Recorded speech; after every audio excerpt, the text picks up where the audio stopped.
Bonjour à tout le monde ce matin. Nous souhaitons toujours la bienvenue aux personnes qui nous visitent pour la toute première fois.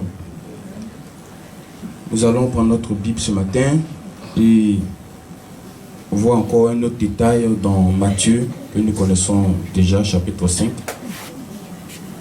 Matthieu chapitre 5.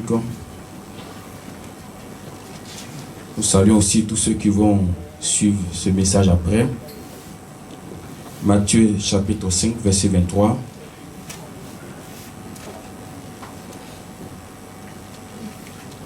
Quelque chose sur laquelle Dieu a attiré mon attention. On va voir cela ensemble ce matin. Matthieu chapitre 5, le verset 23. Ici, c'est Jésus qui parle. Si donc tu présentes ton offrande à l'autel et que là, tu te souviennes que ton frère a quelque chose contre toi, laisse là ton offrande devant l'autel et va d'abord te réconcilier avec ton frère.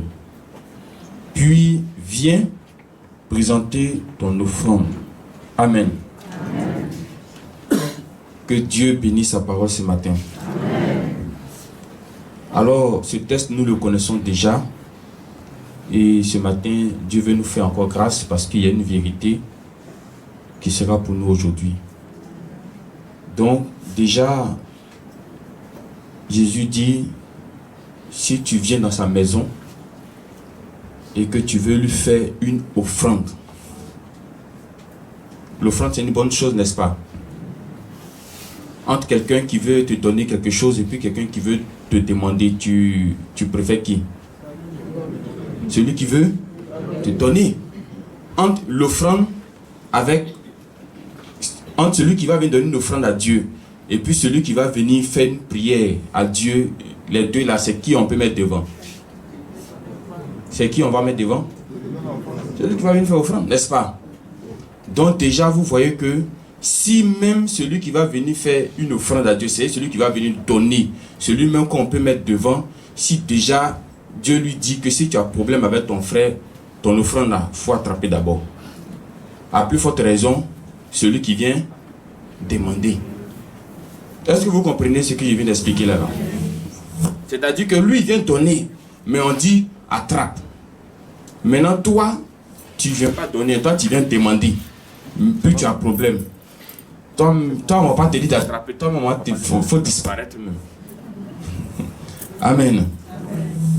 Donc, ici, vous comprenez que quand tu viens donner à Dieu, même quand tu viens demander aussi à Dieu, c'est un peu pareil aussi. Quand tu viens donner ou demander, si tu te souviens, là c'est un français, il dit si tu te souviens. Donc, ça veut dire que tu peux ne pas te rappeler. Mais je pense que les choses que je vais vous dire ce matin vont vous permettre de vous souvenir. Tu vas te souvenir de quelque chose aujourd'hui. Sinon, si tu ne te souviens pas, c'est un autre cas. Tu ne sais pas. Il ne t'a pas dit. Il ne s'est pas approché de toi. Si quelqu'un a quelque chose contre toi et puis garde ça dans son ventre, ça c'est son problème. Vous n'avez pas à gérer ça. Mais si vous savez, parce qu'il est venu vous dire, alors il faut faire quelque chose. Parce que toutes les offrandes, même les dîmes, les dons, y compris les prières, s'il y a quelqu'un qui a quelque chose contre toi et puis tu le sais, tu es assis là-dessus, peut-être que tu peux faire la tête dure, mais je dis que ton offrande ne peut pas être agréée. Ni même ta prière. Encore moins tes jeûnes. Ton offrande, il ne prend pas. Ce que tu as donné là, peut-être que le serviteur de Dieu a pris, mais ce n'est pas Dieu qui a pris. Le serviteur de Dieu n'est pas censé tout connaître. Vous voyez ce que Moïse a fait sortir d'Égypte là. Il ne les connaissait pas tous. Il ne savait même pas que Aaron et Myriam allaient se révolter contre lui. Sinon, il allait les laisser en Égypte là-bas. Le serviteur de Dieu n'est pas forcément censé tout connaître. Parce que ce que l'homme connaît, c'est ce que Dieu lui permet de savoir. Tu ne peux pas savoir le reste. Donc lui, il va prendre. Mais Dieu qui connaît toutes choses, Dieu qui sait toutes choses, Dieu qui connaît la fin d'une chose même avant son commencement, il sait que c'est vrai, ton offrande là, tu es sincère. Tu donnes ça avec bon cœur. Mais tu as un problème avec ton frère qu'il faut régler. Si tu ne règles pas ce problème-là, c'est une offrande vide, c'est une dîme qui n'a pas son sens, c'est une prière qui n'a pas son sens. C'est en cela que certains diront, mais j'ai prié, mais pourquoi ça ne va pas? Je suis fidèle dans mes dîmes. Vous voyez, le problème là, ce n'est pas être fidèle dans ses dîmes. Le problème, ce n'est même pas la prière. Sinon, tu pries, c'est prie bien même. Il y a des gens même ici qui prient mieux que moi. Mais ce n'est pas ça le problème. Le problème là, c'est qu'il y a quelque chose que ton frère te reproche. Et ton frère te l'a dit. Ou bien ta soeur te l'a dit. Et le frère dont je parle, ne pensez pas seulement à celui où vous avez le même sang. Hein? C'est vrai, lui, il est ton frère. Mais ceux qui sont ici, ce sont tes frères. Ceux que tu vas croiser dans ton travail là, ce sont aussi tes frères. Ceux que tu croises au quartier, ce sont tes frères. Amen. Et quand on poursuit encore, on comprend que ce n'est pas tout le monde dans cette salle qui a forcément un problème avec son frère. Il y a des gens ici, ils n'ont pas de problème avec leur frère. Mais quand ils font les dîmes, quand ils font les offrandes, même quand ils font leur repentance, il y a un problème encore qui les calme. Ce qui fait que le même sujet là, il prie pour ça, mais il ne voit pas encore la suite. Amen. Tu pries pour ce même sujet là. Parlons par exemple des repentances que Dieu n'agrée pas.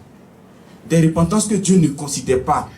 Tu vois, si tu vas te mettre dans ta chambre, toi seul, et puis tu te mets en genoux, oh Dieu, pardonne-moi parce que hier j'ai insulté mon frère, ou bien hier j'ai insulté ma soeur, c'est une bonne chose. Mais il faut aussi aller devant ce frère-là, devant cette soeur-là, pour lui dire pardonne-moi parce que hier j'étais offensé. Sinon, ce que tu allais faire dans la chambre là-bas, là, Dieu ne regarde pas ça. Donc c'est vrai, il y a ce que tu te mets en genoux pour dire à Dieu, mais la personne que tu as offensée, la personne que tu as injuriée, il faut aller aussi voir la personne pour lui demander pardon. Parce que c'est vrai, tu t'es mis en genoux devant Dieu, mais il faut te mettre aussi en genoux devant cette personne qui a été directement blessée par toi. Amen. Vous voyez, toutes ces choses-là, ce sont des choses qui peuvent vous caler. J'ai dit que si tu as tous les éléments ici, et puis le sorcier te cale encore, c'est toi-même. Parce que tous ces éléments-là, le sorcier dit qu'il a peur de ça. Le sorcier dit qu'il ne peut pas. Vous voyez, il dit qu'il ne peut pas. Il compte ces éléments, il ne peut pas.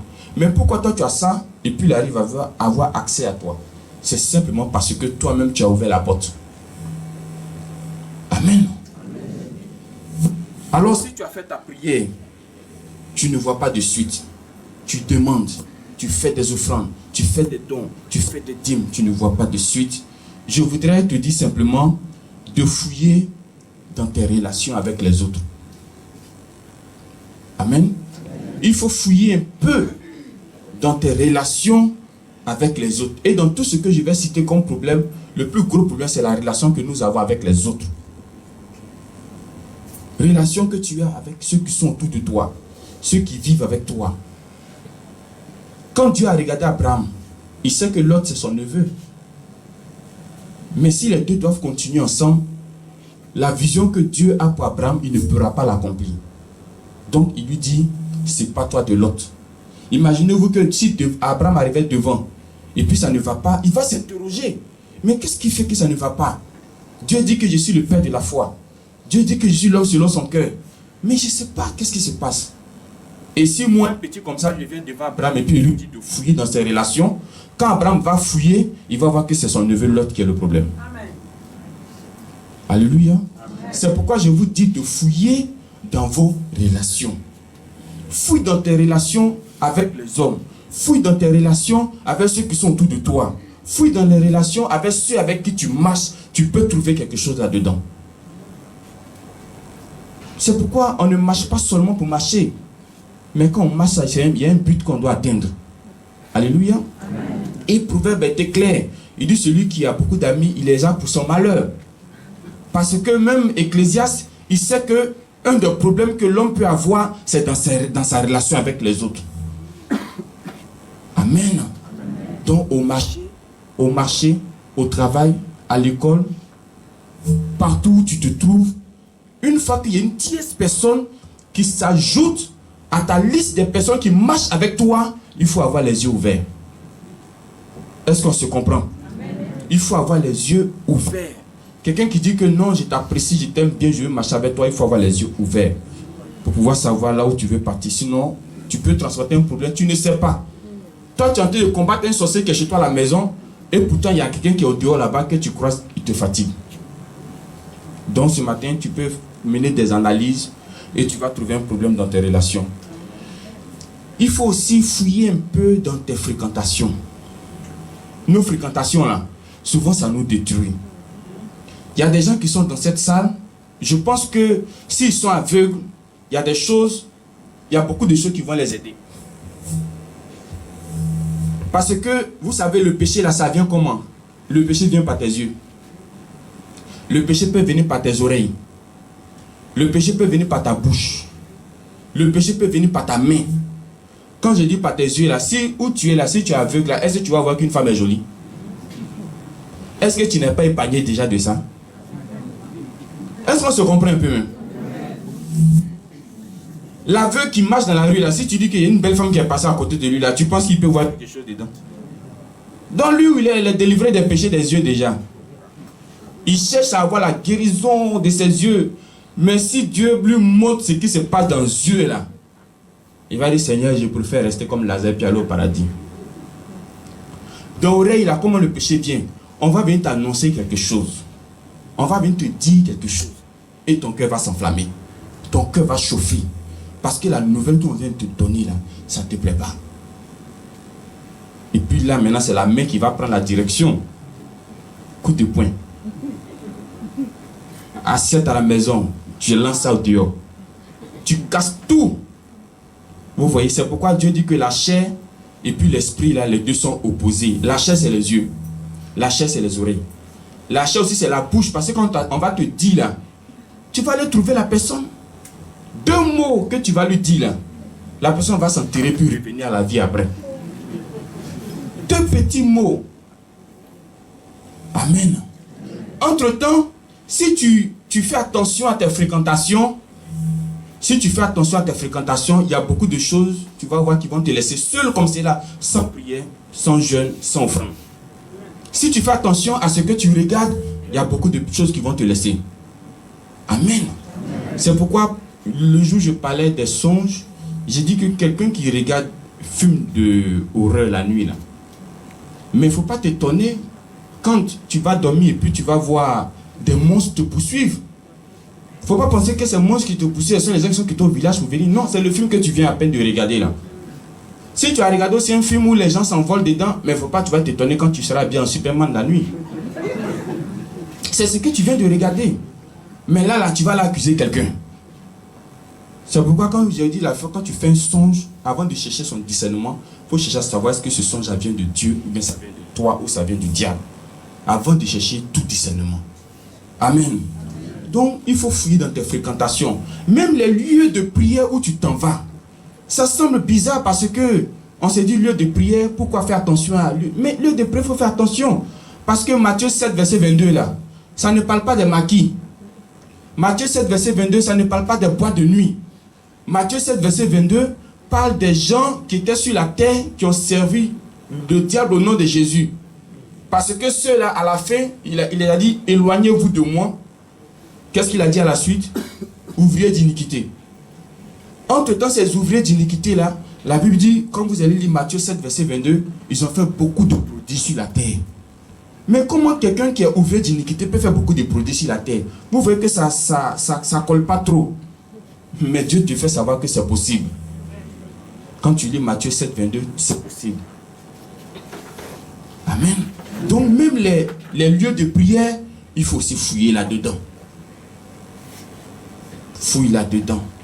Ton sorcier peut être un lieu de prière sans que tu ne le saches. C'est pourquoi Jésus dit, ce n'est pas tous ceux qui disent Seigneur, Seigneur. Souvent on sait ça, mais on passe là-dessus. Entre-temps, il faut faire attention à toutes ces choses-là. Amen. Amen. Donc, si tu as tous les éléments et quelque chose ne va pas chez toi, laisse le sorcier d'abord. Ne t'en prends pas aux éléments aussi. Il faut fouiller dans tes fréquentations. Il faut fouiller aussi dans tes habitudes. Il y a des gens qui ont des habitudes, mais qui ne sont pas de bonnes habitudes. Amen. Fouille dans tes habitudes. Tu vas trouver quelque chose. Quelque chose que tu fais.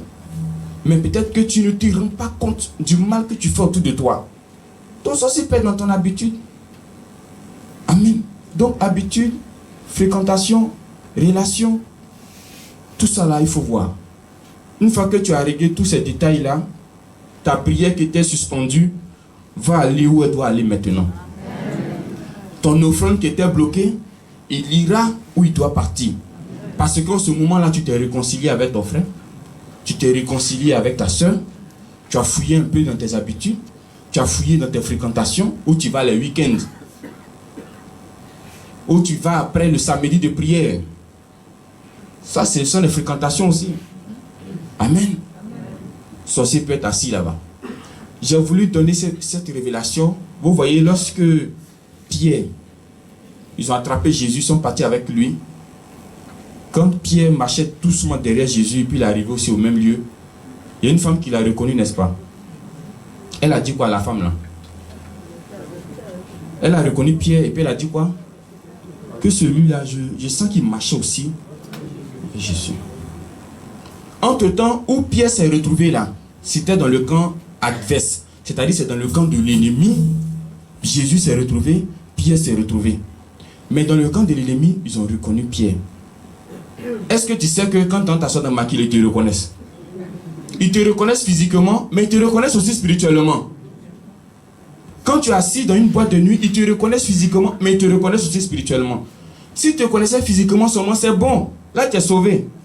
Mais quand ils te connaissent spirituellement, là, il ne veut pas parler comme l'autre pour dire il y a deux cas. Il n'y a pas deux cas là-bas. Ils vont t'assommer. Ils vont te créer tous les problèmes du monde. Alléluia. C'est pourquoi j'ai dit il faut fuir dans la fréquentation. Il faut fuir dans l'habitude. Il faut fuir dans la relation. Si tu as géré tout ça là, les problèmes là, tu vas voir que sans prière, sans jeûne, il y a des choses qui vont te laisser seul comme c'est là. Amen. Que Dieu te bénisse. Au nom de Jésus.